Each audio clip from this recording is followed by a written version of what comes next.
असरा लगा लिहनी हो माई तोहरे से असरा लगा लिहनी ओ माई तोहरे से असरा लगा लिहनी।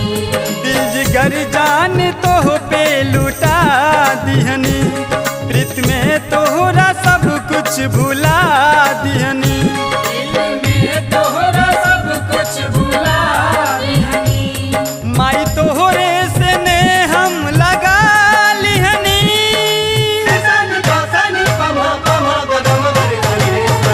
माई तोहरे से ओ माई तोहरे से असरा लगा लिहनी हो माई तोहरे से असरा लगा लिहनी ओ माई तोहरे से असरा लगा लिहनी।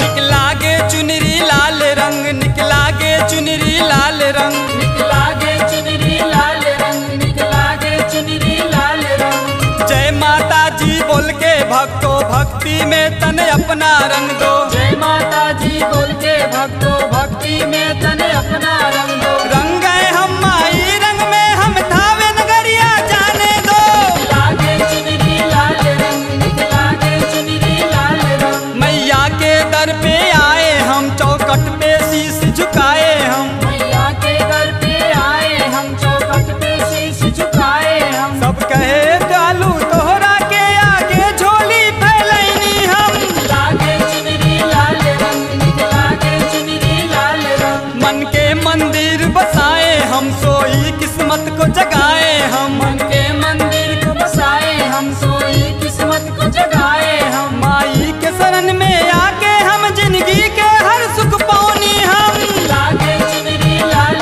रंग निकला गे चुनरी लाल रंग। जे माई के भक्ति में रंग जाई ओकरा पे मुसीबत ना